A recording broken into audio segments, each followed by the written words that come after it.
So, it seems like tons of gameplay for The Legend of Zelda Tears of the Kingdom has just dropped, as there has been a lot of gaming reviewers and YouTubers who got their hands on a preview of this game early and were able to demonstrate it for us. And sadly, I wasn't included, but nonetheless, I'm really excited as we're able to see more of this game. And in this video, I'm just gonna go ahead and kind of showcase all of the different gameplay people managed to upload and see what we can make out of it, as a lot has been revealed to us, which I'm really excited to show. First thing I want to talk about is the map. As you can see, it looks somewhat identical to Breath of the Wild. Ignore the logo in the corner of the screen. For some reason, IGN felt the need to put that in, as I'm using so much gameplay from different people. But what I want to point out is, as we can see, this is the surface, but there is a sky portion as well. Now, I only saw a brief moment of it in gameplay, so I had to repeat that footage there. But as you can see now, yes, we also have food ingredients that we can easily scroll through, and we can also cook anywhere we want, as we have portable Zonai pots, which are in these weird capsules that I will get into right after, showcasing the food, which also I want to showcase the menu. Yes, the menu is completely overhauled. I love the way it looks. You got white borders to it, and all the food is in the same tab. You just have to scroll down, unlike before we had to keep using the C stick to kind of go from one page to the other. I love how they simplified and made the menu just altogether much better to navigate. But you can still only use 5 ingredients to cook whatever food you want, but it's really cool that you can cook anywhere you are, so you don't have to look for stables or camps, especially because that might be hard in the sky.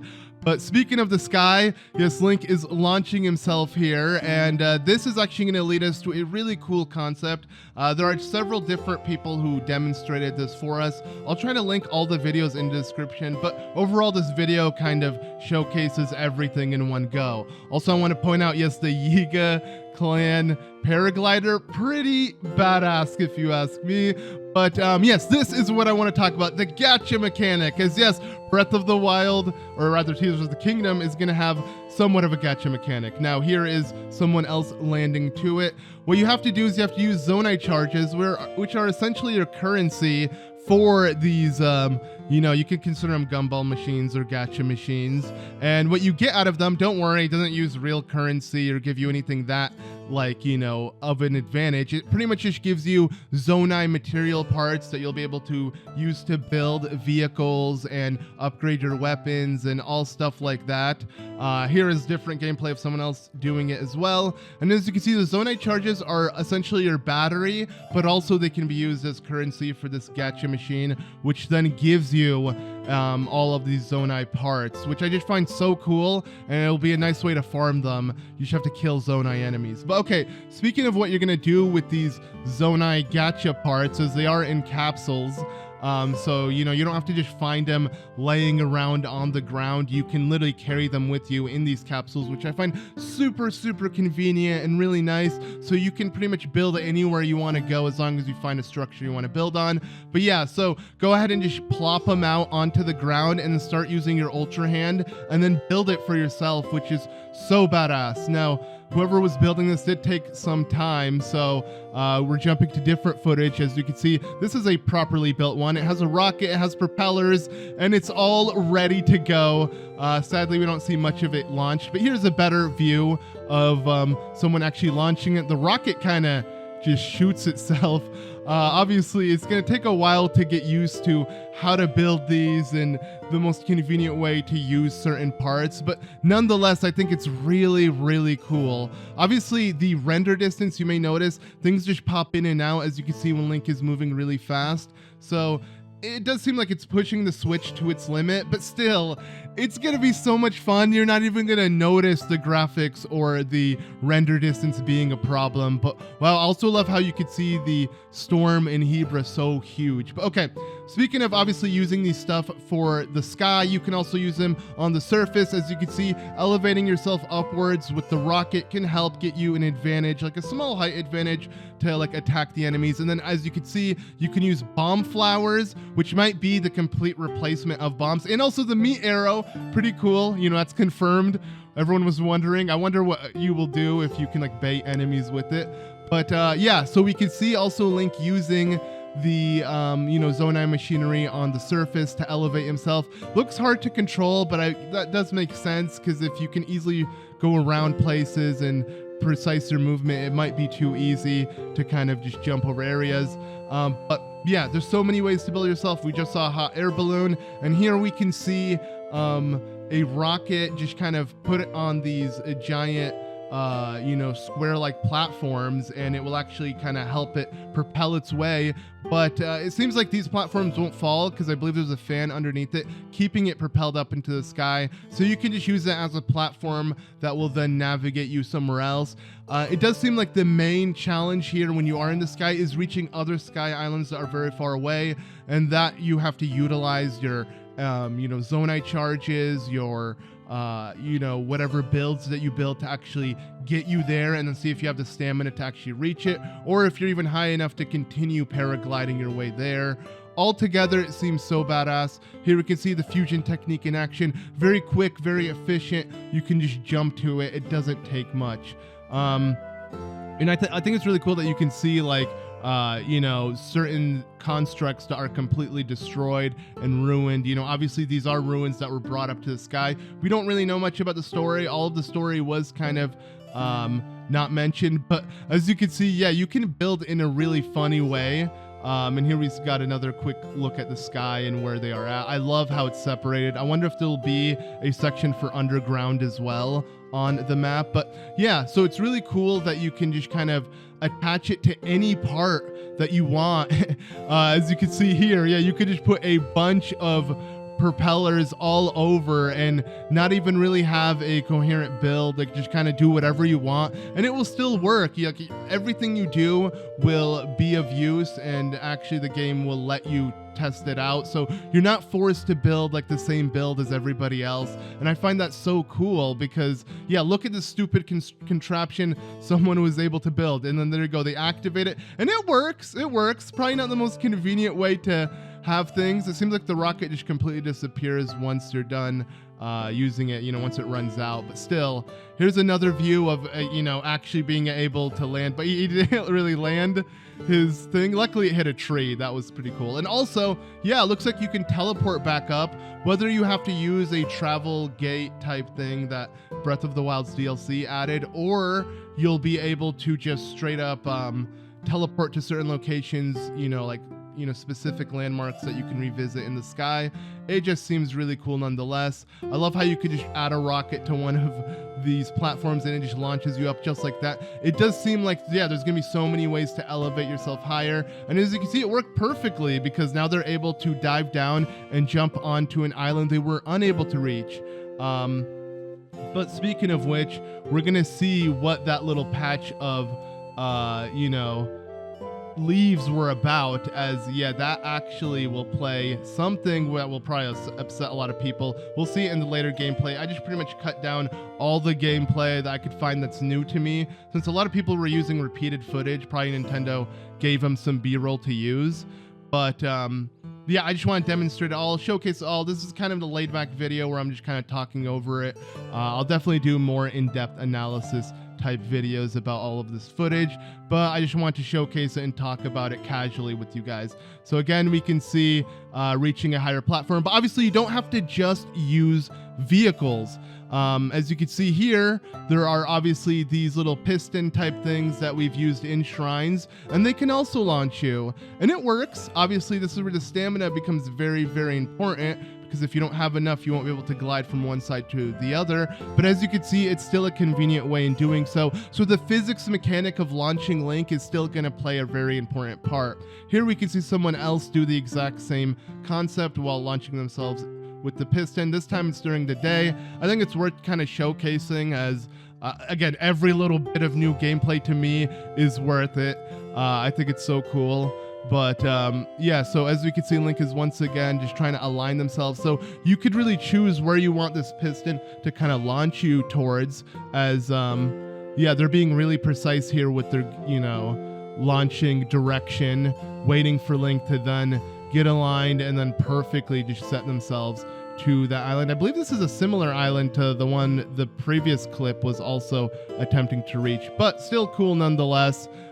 This time we're seeing it during the day, and just so fascinating to see Hyrule just completely fleshed out like this, like being this high in the sky, but still seeing its surface and how in depth it was in Breath of the Wild. Obviously, building and reaching islands isn't the only thing you want to do in the sky. From the gacha to these weird crystals, I assume will be really important. It looks like you have to take it from one island to another, or at least to the other side of the island, as there is a beam of light kind of indicating where you need to go. And then obviously there are other things like, you need to search every nook and cranny for like certain switches and certain things like that will also help you. And we could see some giant enemy moving. I believe that's, the giant stone like structure that Link fights in one of the trailers. So here we see there is an auto build mechanic, and I do believe Nintendo didn't want people to see that, but whatever, they uploaded it, so it's not my problem. So obviously you'll be able to auto build certain builds you've built before, which I find really cool. And here we can see Link using Ultra Hand to kind of just move things. So yeah, it's like Nintendo took the Magnesis to the next level. You can use Magnesis on everything that is movable, like certain objects, and then do certain stuff like that, which I find super cool. And speaking again of like a Magnesis type ability, it's so nice to see that Link has now a wheel of abilities, so more than just 4, and a lot easier to access than it was with the Sheikah Slate having to move the D-pad. But yeah, here is a puzzle where Link is attempting to get a chest, and whatever's in this chest I find really cool. Several people have solved this exact puzzle. It looked like they were all using similar footage, but I'm not entirely sure. Regardless, let's just take a look at it. So yeah, Link is able to get the chest to nicely rest right over here. So, if he does kind of cut it off from the string, it will be fine. I do believe they're going to use a weapon to do exactly that, yes.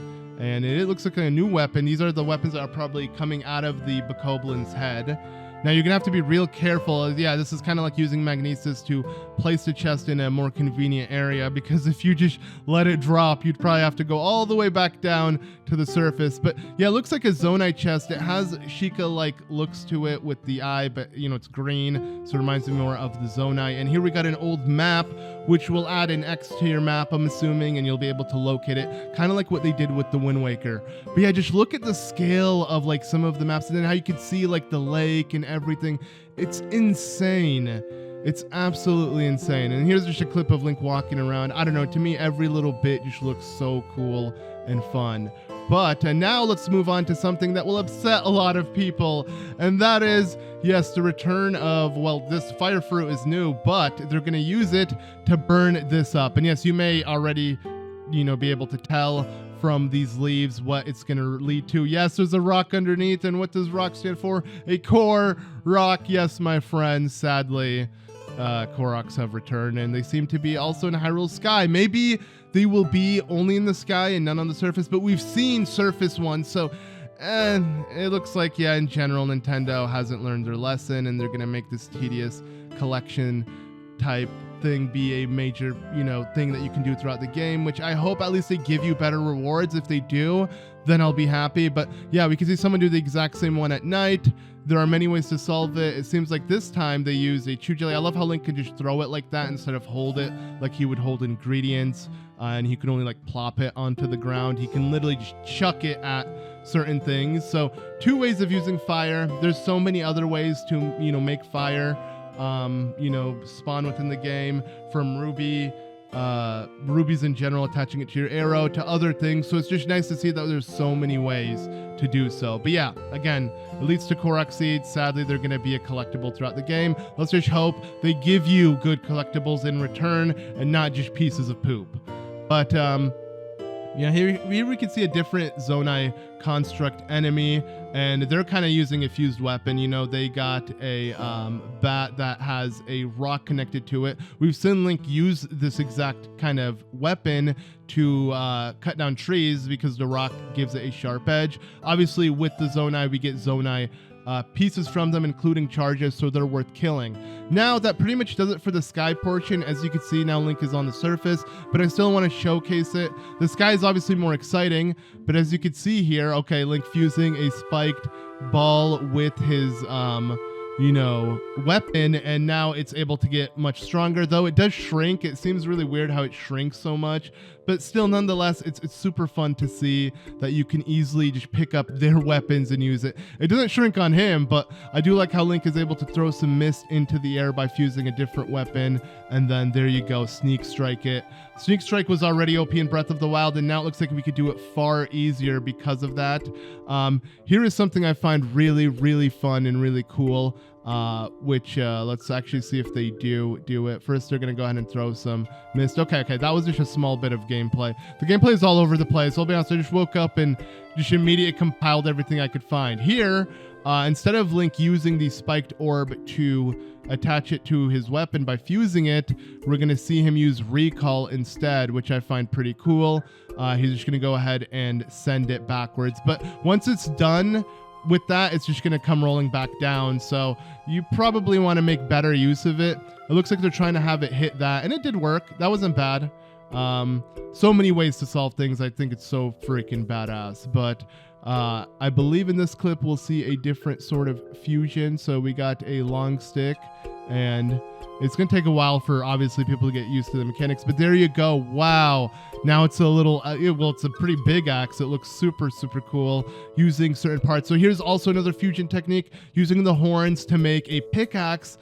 To me, that's insane. I love how you can use like actual monster parts now. It's going to make them much more valuable than just giving them to Kilton and, you know, his obsession of collecting them. But, yeah, now we'll be able to see, let's see actually what this guy does here, because I kind of briefly looked through all the gameplay, but I wasn't really that interested in the surface gameplay with the, you know, taking on enemies. This new Bokoblin looks hilarious with how huge he is. But yeah, I do feel like this is more of the gameplay that we already expected to be in the game, as it's just adding to Breath of the Wild. I'm more excited for the sky, but it does seem like Nintendo wanted to kind of mix the two together, have portions of the sky that you can see, but they wanted people to also demonstrate the surface and how like there are so many more monster camps throughout it. So yeah, it's nice to see him down, and a bunch of different things fall from him. But here we can see Link use the phase ability, which for some reason the animation seems a lot longer than it should be when he's barely going up. But what's cool is, as you can see, time freezes when using it until you exit the animation altogether. And then, since you can literally grab anything like it is Magnesis in the game, you're able to grab a barrel, the explosive barrel, and just drop it on a moblin, which I find hilarious. Though also, what's really, really hilarious is you could go straight up like as a suicide bomber. As you can see, they fused a box onto the wooden shield. It's cool that you can remove the fusion ability, so you know the weapon isn't forever stuck with it. But then there you go, Link is now using an explosive barrel as a shield. Not the best idea, because it seems like it would explode on him, but surprisingly it doesn't. It was able to protect Link. But I could see some hilarious outcomes with it being on his shield and you literally using Link as a self-destruct weapon. But yeah, more of the surface altogether. As you can see, you could do what you can do in the sky on the surface, but it just looks more exciting to explore into the sky. And that is pretty much about it. Also, shout out to Nintendo Fangirl, as I did use a lot of her footage, as well as a lot of other people's footage, but most of it actually did come from hers. And this little piece that I want to show off does come from her, as she showcases a quick preview as she was able to actually see the Switch OLED, the Pro Controller, and the case, along with something that is kind of hidden, which I find really cool, and that is a Tears of the Kingdom themed 1 terabyte SD card. And we have gotten other Nintendo Switch themed SD cards, including a Breath of the Wild one that was for like 50 gigs, which is nothing. And there's a Mario one for 100. And I believe the Animal Crossing was 500. So now we have double that. And I love how it's Tears of the Kingdom. You know, it's the king of the SD cards, the biggest size you can get for your Nintendo Switch. I actually use a 1 terabyte SD card, but I'm totally going to buy this one as it is a Tears of the Kingdom related one. So I cannot wait for that. And I love how Nintendo is continuing to do these themed SD cards, because they know everyone's going to buy one and download their games digitally.